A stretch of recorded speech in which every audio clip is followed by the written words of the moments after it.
Hi everyone, my name is Alan and I am a photographer based in Kuching, and today I want to talk about the pandemic that we're having right now.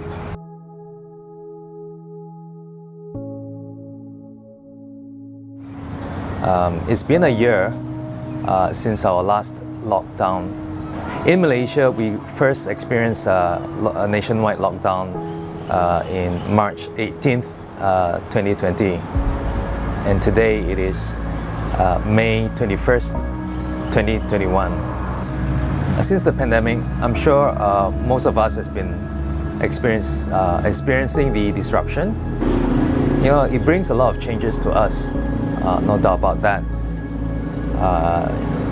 When initially we were only confined in our own home space, you know, some of you become a master chef, and some of you become an artist, and some of you even pick up a new hobby like gardening, planting, whatever. Those are changes that it brings to us. The other significant changes that it's brought upon us is how we interact. We no longer can have close contact, no more physical contact. Some of you who are away from home can't really come home. It has been very difficult for all of us. COVID-19 has also changed me, right? Since the pandemic, it has hit us hard as the photographers and also many other industries. So us as photographers, we had all our jobs cancelled last year with no definite time to recover. And even though there are some signs of recovery towards the end of last year and beginning of this year, as things are looking a little bit more positive, but still it's nowhere near how it was before. And because of that, many of us had to look for alternative as an income. And myself, I swapped my profession as a photographer to now becoming a financial planner and advisor. So among the other changes that we've seen is the rise of online presence. A lot of business has no choice but to pick up, to put themselves present in the online platform. We see the increase of online retail, where you shop online and we do our meetings online. And also, there are some of you who are the emergence of the retail investors. I'm guessing that you'll realize that there's the importance of having some exposures in investment, which will go in a long way in terms of our personal finance, right? So those are the changes that COVID-19 has brought upon us. But despite all the changes that we've seen, there are things that remain unchanged. For example, even though my role is more towards a finance consultant right now, but it doesn't change the fact that my job is highly depending on meeting people, be it on virtually or in physical presence, right? One thing I must say is that even though we have options of doing an online meeting, virtual meeting, but you cannot deny that sometimes it is better for us to have a physical and physical meeting. Even though online meeting platform has given us a lot of convenience, but we also cannot deny that it is a lot better to do some meetings in person, right? It is more convincing, and we can get our message across to the other side a lot better if we meet that person. Those are the things that is remain unchanged. Okay, that is why there are these protocols and guidelines for us to follow since the outbreak of this pandemic. right? Because, I mean, the virus is out there. It doesn't mean that the world stops. The world doesn't stop. Life goes on. We still have to work. We still have to come out. We have to earn our paycheck. We have to put our food on the table, right? So that is why it is very, very, very important for us to really play by the rule to survive. See, I'm considered one of the, I'm risking myself to expose myself out there, and therefore I think I should be a lot more careful when I come out. Imagine we are in an apocalypse, and the virus is a zombie. We want to avoid those zombies at all costs, right? And then zombie is fine because you can probably kill it like with a weapon, but this virus you can't even see where the virus is, right? So the best thing to do is to make sure we do our part to keep ourselves safe, okay? And this protocol, this SOP, these guidelines, it is there for a reason, right? So what I'm saying is, I've seen people like being relaxed and seemingly forgetting about the SOP, the protocol, the guidelines. People sometimes forgot about masks.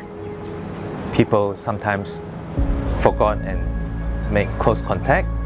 What I don't understand is that people seem to use the number of cases daily as a guideline, as a benchmark to see that whether if it is safe or not, right? Because what I get from the people that I've seen is that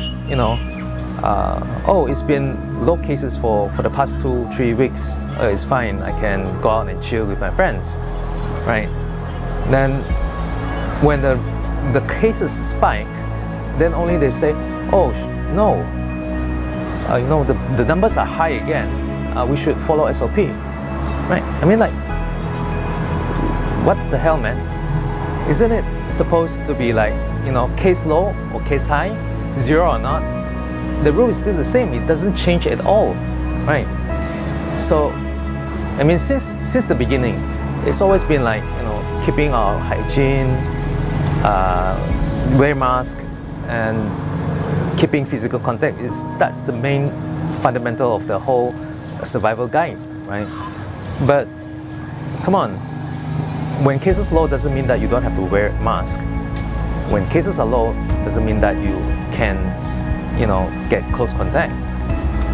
We should not use the daily number of cases as an indication whether if it is safe or not, because until someone comes out and say that, hey, COVID-19 virus is now dead, we are virus free, everyone can go back to the old norm, right?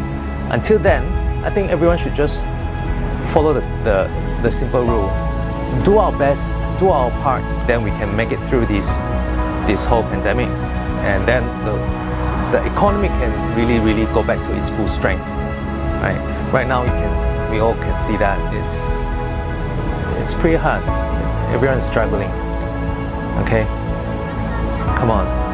I'm sure our government, our policymakers, they're doing their best they could to help to curb the pandemic. But with the numbers that we've seen for the past 3 days, in Malaysia, we have hit 6,000 mark for the consecutive of 3 days. I'm almost speechless already, right? I mean, to fight this pandemic, it goes 2 ways. It's not just about how the government is putting their fight. We all do what we need. We as the people, the rakyat, we need to do our part as well. Okay. So, I mean, the lack of discipline is not an excuse, guys. It's simple. It's easy. Just remember to put on your mask. Remember to keep good hygiene, and to avoid close physical contact. And of course, on top of that, We all know we should not go to the, what do you call that, 3 C's, crowded spaces, confined spaces, and close contact. Just keep that in mind.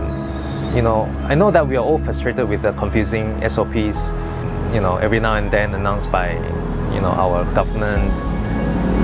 But, okay, the guidelines may sometimes be very confusing. I know it's frustrating, but hey, screw that.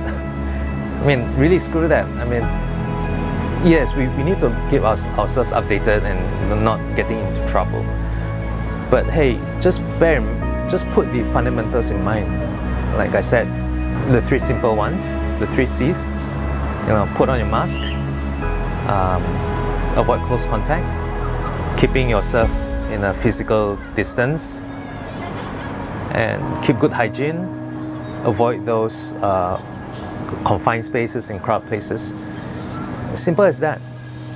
We all want the freedom in economics. We want to put food on the table. Just do that. You don't need any MCOs. Don't have to wait for any kind of MCOs to come to say, hey, we need MCOs to save our life. No. I think what we need is just common sense and just, you know, common sense and self-discipline. If you can do that, everyone will be fine. I'm sorry about the whole lawlessness. This is very long, winding, dry video. I just want to get my message out there, whether you like it or not. I just want to say it out. And please, lockdown is not fun. You don't want MCO 1.0. A lot of people's reserve is running dry. Even the government's reserve is running really, really low. And I hope that the vaccine rollout can go smooth and that everyone can get vaccinated soon. And yes, please stay safe, stay healthy, and I'll see you in the next one. Thank you.